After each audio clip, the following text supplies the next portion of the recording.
So this is 24 Oregon Street, which was Son House's first residence when he moved to Rochester in 1943. We know that.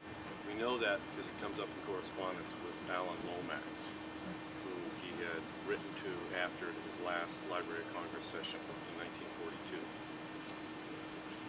We don't know how long he lived here, but we do know that a girlfriend of his, Louise McGee, lived right around the corner that way.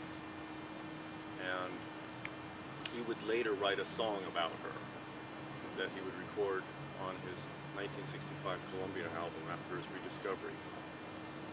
He said he wrote the song because he couldn't afford to drop a bomb on her. She must have dumped him.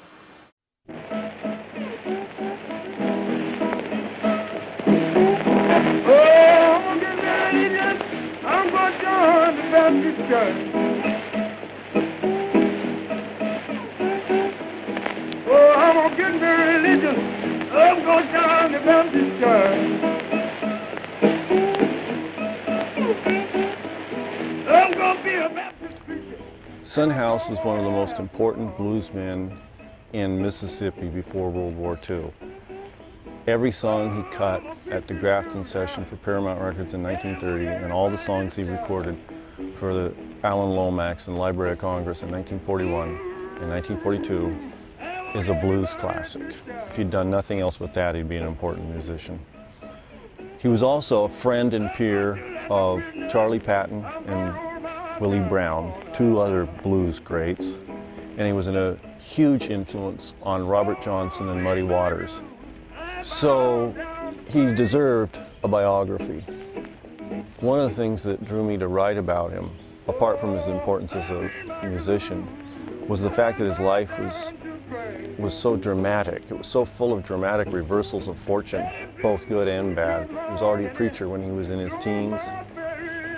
He left that and took up blues in probably about 1927. Shortly after that, he killed a man, he said in self-defense, at a house party in Clarksdale, and he was sent to Parchman Prison Farm, where he did probably about a year's time before the planter for whom his family worked got him out. So the judge told him to get out of Clarksdale, and he went about 17 miles north to a little town called Lula, where, to his good fortune, he met Charley Patton, who was then one of the most important blues musicians with Paramount Records.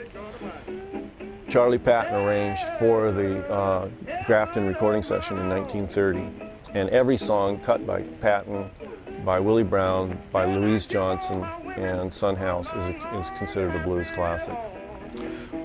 After Charley Patton died in 1934, Son House became the most important blues musician in the Mississippi Delta. He was an enormous influence on Robert Johnson and Muddy Waters, and through them on a whole generation of rock and roll bands for whom those two men were really important influences, people like the Rolling Stones, and Eric Clapton, and Led Zeppelin. In 1941 and 1942, Alan Lomax recorded him for the Library of Congress Fisk University project. But those recordings were archived at the Library of Congress and didn't see the light of day for many years. In 1943, he moved to Rochester and basically disappeared from the music scene. He worked for the New York Central Railroad, for the Pullman Company on the New York Central Railroad as a porter for about 10 years, but got completely out of music. After he left that job, he basically had a series of very humble positions in Rochester. It said he worked as a fry cook at a Howard Johnson's, and that he was a factotum for a gambler who ran a floating card game. But he lived in complete obscurity for the next more than 2 decades, until Dick Waterman, Phil Spiro, and Nick Pearls found him living at 61 Gregg Street. After that, he came back. The next year, he cut a record. He got a recording contract with Columbia Records, the best record label in the entire country. And he made an album for them that was produced by John Hammond. He toured the United States, he toured Europe, and he had acclaim and recognition and an income beyond anything he could have dreamed of. Son House seemed to hold a special place for his young white fans amongst all the bluesmen that were now performing for white audiences in the 60s.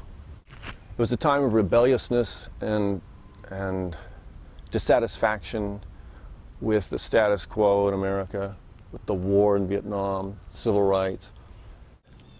His young white fans found in him this man who somehow embodied that spirit more than any of the other blues musicians of the time, I think.